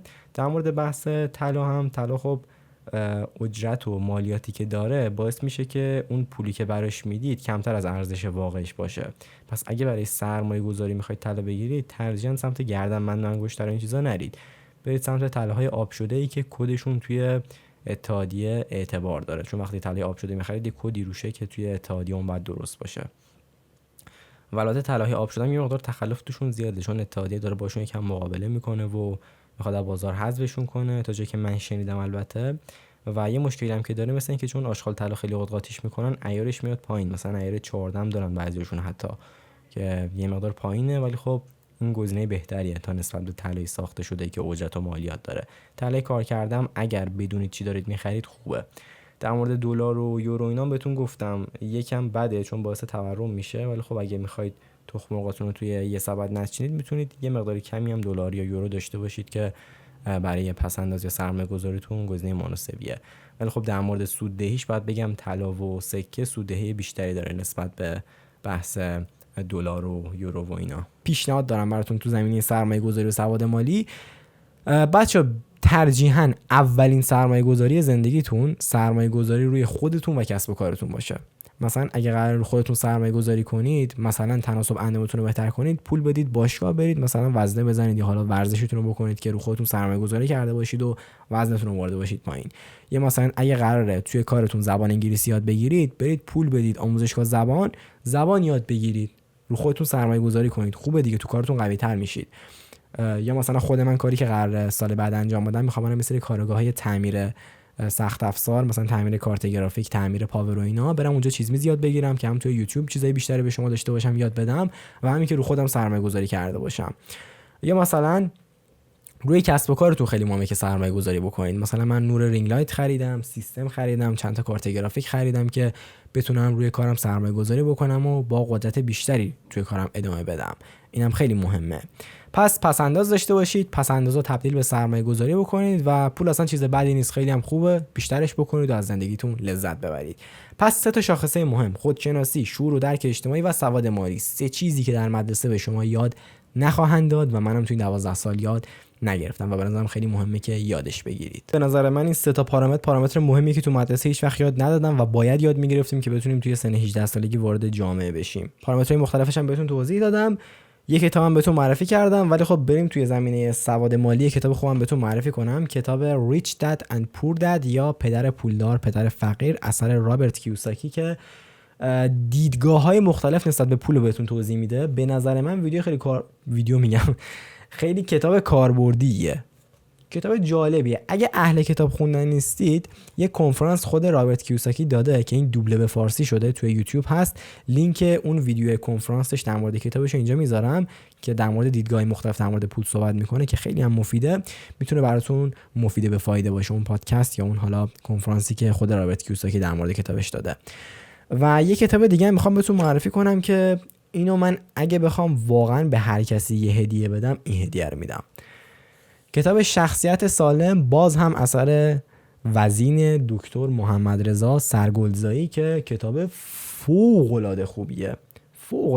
من با این کتاب تونستم هم خیلی از ترومای خودم رو بشناسم، هم خودشناسی عمیق‌تری داشته باشم و همین که ببینم کجاها خوبم کجاها بدم و خودم رو بهتر بکنم. واقعا این کتاب شخصیت سالم یکی از بهترین کتابایی بوده که خوندم. حجیمم نیست که بخواد اذیتتون بکنه، کلا نزدیک به 100 صفحه است و خیلی مفیده. پارامترایی که شخصیت سالم باید داشته باشه رو بهتون توضیح میده. در کل این کتابم پیشنهاد میشه و اینکه همونطور که آخر ابتدای ویدیو هم گفتم، مدرسه خوبه، باعث میشه که تو محیط اجتماعی قرار بگیرید، باعث میشه که تو جاهای مختلف بتونید آدمای مختلفی رو پیدا بکنید، آدمای جدیدی سر راهتون قرار بگیرن، ولی لطفاً اطلاعات و آموخته‌های خودتون رو منوط بر مدرسه نکنید. جدا از مدرسه هم برید چیز زیاد بگیرید. واقعا مدرسه چی بهتون یاد نمیده. من خیلی از همکلاسی‌ها میبینم واقعا بزن، نه راجع به جامعه دید خوبی دارن، نه راجع به پارتنر داشتن، نه راجع به هیچی و افتضاح واقعا وضعیتشون.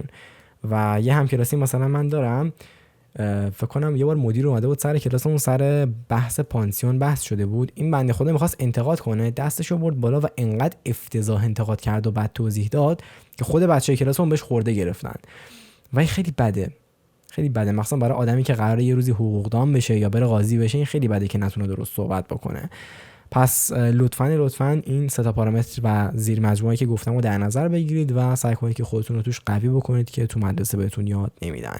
اینم از این ویدیو. میدونم خیلی طولانی شد، ولی خب دوست داشتم که خیلی لاجیکال و منطقی در مورد چیزایی که تو مدرسه یاد داده نمیشه توضیح بدم. چند تا کتاب خوب و ویدیو خوبم بهتون معرفی کردم با پادکست خوب که به نظرم میتونه بهتون کمک بکنه تو این زمینه. و در آخر هم میخوام اینو بگم که اگر تو رشته‌ای هستید یا جایی هستید که موفقیتتون شرط بر همین کنکوره، اوکی، برای کنکورتون بخونید، قوی تلاش کنید توش، ایشالله که موفق بشید.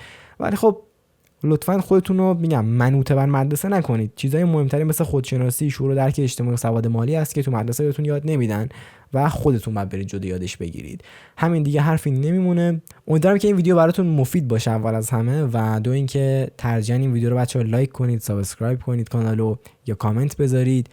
این ویدیو به خیلی قرار کمک بکنه و به نظر من مهمه، واقعا خیلی سه تا پارامتری که گفتم مهمه و تجربه خود من تو این 12 سال. در البته همونطورم که گفتم منم آدمم، ممکنه خطا، ممکن اشتباه بکنم، ممکن اشتباه فکر کنم، اشتباه نظر بدم. اگه تو این ویدیو حس کردید چیزی اشتباهه میتونید توی کامنت ها بگید، در موردش بحث بکنیم. و همین، صحبت دیگه این نمیمونه. دوستتون دارم، مراقب خودتون باشید. تا ویدیو دیگه، فعلا خدا نگهدار.